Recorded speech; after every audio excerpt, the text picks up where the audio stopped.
दुनिया का सबसे खतरनाक वायरस जाग चुका है। नींद उसकी टूटी है। जिस वायरस के बारे में हमने फिल्मों से ली थी जानकारी, अब वो रियल होने वाला है। अब तक न जाने कितनी बीमारियां आई और गईं, अब जो आने वाली है महामारी, वो बीमारियों की क्वीन है। 50,000 साल से सोया हुआ था, एक झील के नीचे चैन की नींद सो रहा था, अब धीरे धीरे उसकी नींद टूट रही। 50,000 साल के बाद लौट रहा ज़ॉम्बी वायरस। अमेरिका, रूस से लेकर दुनिया हैरान। करें तो अब क्या करें। इस वायरस की चर्चा तेज। 10 साल से वैज्ञानिक कर रहे रिसर्च से जानकारी सामने आई।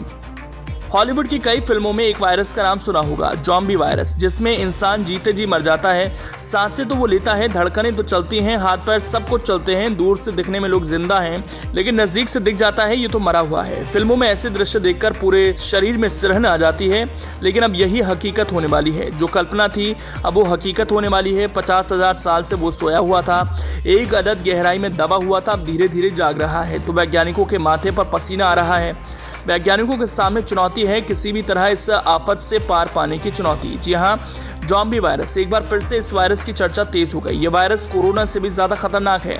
ये एक ऐसा वायरस है जो किसी भी स्थिति में जिंदा रहता है और मनुष्य के लिए काफी खतरनाक है। इस वायरस से बचने के लिए अभी कोई दवा नहीं। रूस में इस वायरस की खोज हुई। ये खतरनाक वायरस रूस के एक झील में हजारों साल पहले दफन हुए थे, लेकिन अब इसके जिंदा होने की खबर है। साथ ही ये कई देशों के लिए खतरे की घंटी भी। 50,000 साल बाद फिर से ज़ॉम्बी वायरस जिंदा हो रहे हैं। रूस के वैज्ञानिक पिछले 10 सालों से इस पर रिसर्च कर रहे हैं। दुनिया भर में ग्लोबल वार्मिंग को लेकर चेतावनी दी जा रही है। कहा जा रहा है कि अगर दुनिया में बढ़ती गर्मी के कारण रूस और साइबेरिया की जमी बर्फ पिघलती है तो बड़ी तबाही मच सकती है।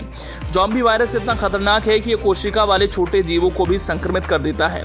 इस वायरस को एक्स मार्सिली यूनिवर्सिटी के स्कूल ऑफ मेडिसिन ने एमेरिटस प्रोफेसर मिशेल क्वेलेरी ने खोजा है। 73 वर्षीय क्वेलेरी ने वायरस का अध्ययन करने में 1 दशक से अधिक समय बिताया। रूस समेत कई देशों के एक्सपर्ट ने चेताया है कि सदियों से बर्फ के नीचे दफन वायरस को कुछ लोग कम आंक रहे हैं, लेकिन ये काफी संक्रमण फैला सकते हैं। ग्लोबल वार्मिंग की वजह से खतरा और भी कई गुना ज्यादा बढ़ गया। वैज्ञानिकों का कहना है कि 2030 तक गर्मियों में आर्कटिक में बर्फ पूरी तरह से पिघल सकती है। यहाँ पर तापमान पहले से 1.2 डिग्री अधिक गर्म है।